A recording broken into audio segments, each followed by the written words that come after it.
7% de rendement sur les free cash flow, ce que vous pouvez obtenir à l'heure d'aujourd'hui si vous investissez sur Accor Hotel. Alors, est-ce que c'est une entreprise intéressante à mettre en watchlist ou à acheter? On va regarder ça tout de suite. Avant de commencer, je tiens à vous rappeler que ceci n'est pas un conseil d'investissement et en aucun cas à prendre comme tel. C'est juste une analyse donc technique, quantitative, de manière fondamentale. Donc là aujourd'hui, on va regarder quantitativement Accor Hotel.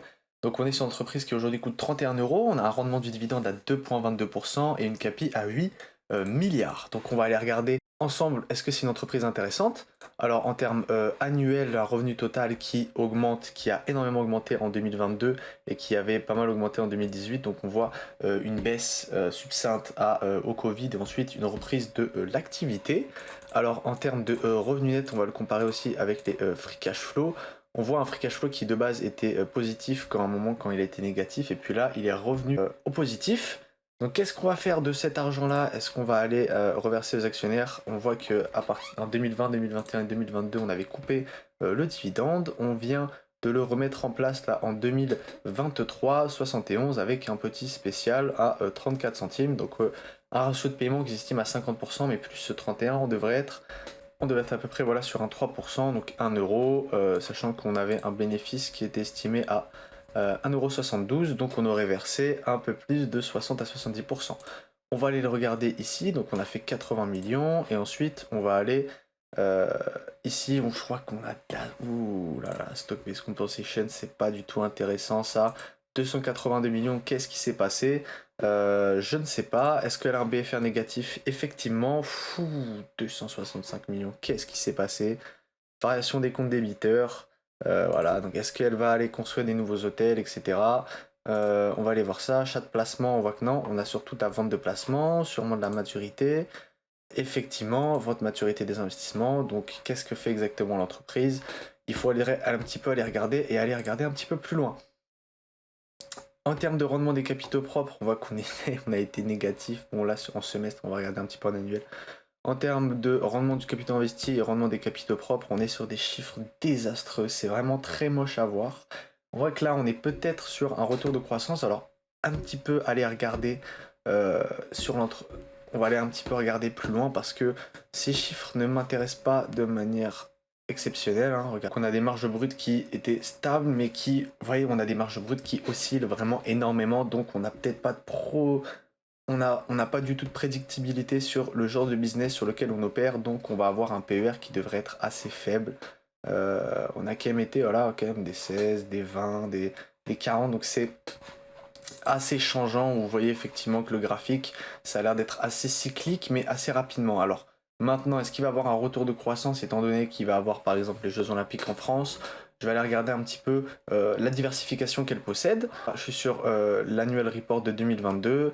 Il nous dit que on a eu l'ouverture de 300 hôtels sur cette année.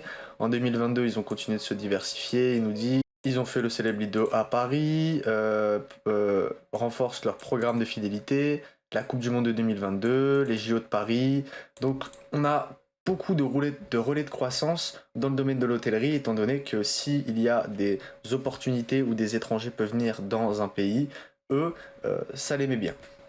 Eux, c'est intéressant pour eux. Donc maintenant, est-ce que les JO vont avoir un relais de croissance pour la prédictibilité du business, c'est-à-dire qu'en 2024, on va savoir que à peu près ce nombre de personnes va venir, donc, etc. Donc, est-ce que l'entreprise va nous donner, donc en écoutant ces webcasts, va nous dire on attend un petit peu un 15, un 20 à 30% de croissance par rapport à cette année?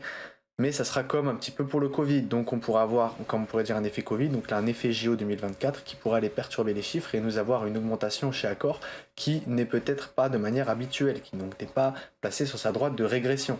Maintenant, on va aller voir sa diversification et on va aller voir un petit peu, donc on voit qu'elle est présente dans plus de 110 pays, le plus souvent en Asie-Pacifique. Donc les JO, étant donné qu'ils vont se passer à Paris, ou en tout cas en France, les hôtels qu'elle va avoir, on va quand même avoir, donc là on a plus de 40 marques, on voit qu'on a beaucoup d'économiques, 39% d'économiques, 34% de milieu de gamme et 27% de luxe et haut de gamme. Donc on est vraiment sur une diversification assez intéressante. Donc potentiellement une marque qui pourrait être solide et qui pourrait toujours être là dans plusieurs années. 290 000 employés, c'est quand même un sacré chiffre. Je vais aller voir si est-ce qu'il est en augmentation perpétuelle par rapport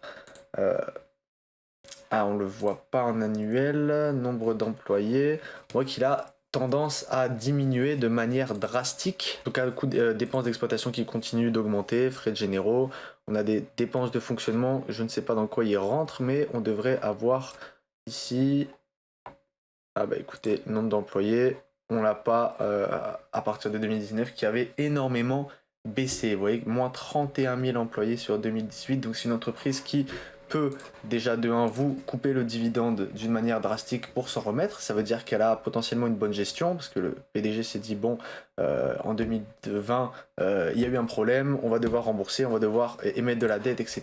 Donc il va falloir qu'on se protège et que tout le cash flow qu'on puisse générer soit utilisé pour rembourser notre dette et donc ne plus avoir de dividendes. Donc effectivement on voit qu'ils ont commencé à rembourser leur dette et ça c'est important. Parce que vous voyez qu'en 2018, on a emprunté énormément, parce qu'on a voulu faire on a voulu faire beaucoup d'investissements. Vous voyez que 2,8 en immobilisation, et juste après 2019, et bam, en 2020, on arrive à un moment où en fait, bah, ça va pas du tout bien.